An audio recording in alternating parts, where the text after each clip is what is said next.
Bonjour à toutes et à tous. Alors aujourd'hui, une petite vidéo rapide de questions-réponses. Vous avez été plusieurs à me poser deux questions principalement. La première, c'est où acheter des huiles de qualité, et la deuxième, c'est quel ouvrage de référence je peux vous conseiller.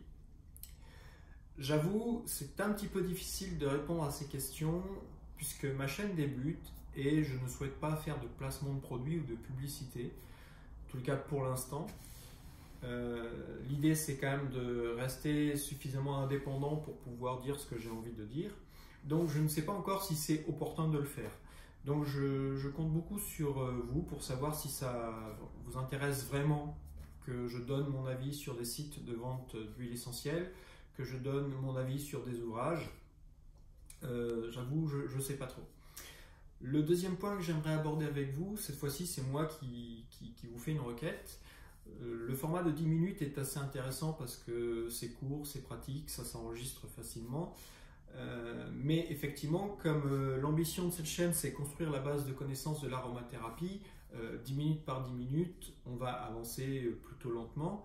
Et comme je pars de la base, il est évident que avant d'avoir des informations intéressantes, il va falloir attendre un peu de temps. Donc, si ça vous intéresse, je peux intercaler au milieu de ces vidéos des présentations d'huile essentielle, c'est-à-dire que je vais consacrer une vidéo à une huile essentielle, je vais dire plein de choses sur cette huile, ses propriétés, ses qualités, etc., etc.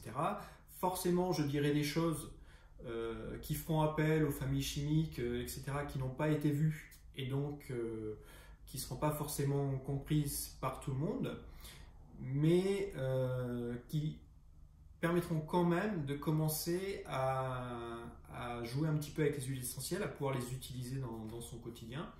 Donc si ça vous intéresse que j'intercale ce genre de vidéo au milieu de la construction de la base de connaissances, n'hésitez pas à me le dire en commentaire et je le ferai pour que ce soit peut-être un peu moins rébarbatif. Ce qui nous attend dans les jours qui viennent, je vais donc finir les vidéos sur la voie d'administration, enfin sur les voies d'administration.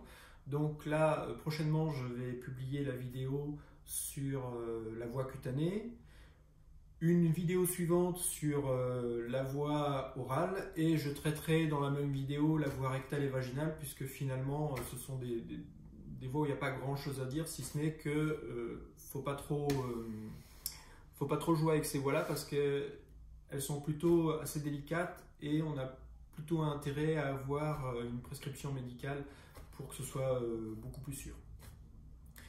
Voilà. Ensuite, pour le reste, j'ai évidemment une idée de ce que j'ai envie d'aborder au fur et à mesure, mais néanmoins, je peux tout à fait m'adapter à vos demandes en fonction de vos différents retours.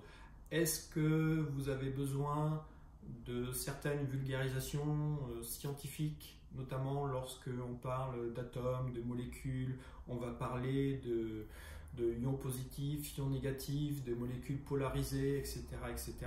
Donc s'il y a besoin d'un petit peu de vulgarisation scientifique, je peux aussi faire ce genre de vidéo. Et sinon, si pas de remarques particulières sur la marche à suivre, je vais suivre mon plan tel que je l'imagine dans ma tête. Et puis voilà, mais sinon, pas de souci pour m'adapter à vos demandes si vous avez quelque chose de particulier. Sachant que la grosse partie qui va commencer, donc une fois que j'aurai fini les vidéos sur les voies d'admission,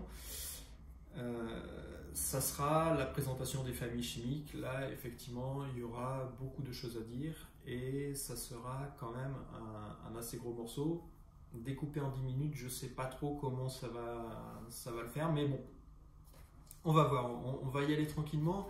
L'idée, c'est de laisser personne sur le carreau. On va vraiment prendre le temps de poser des bases solides qui permettent vraiment à chaque personne en fait d'évoluer à son rythme et surtout d'acquérir des connaissances qui pourront être utilisées facilement par la suite. Voilà, je vous dis donc à très bientôt et n'hésitez pas à me faire part de vos remarques en commentaire, ça va m'être très utile pour la suite. Au revoir.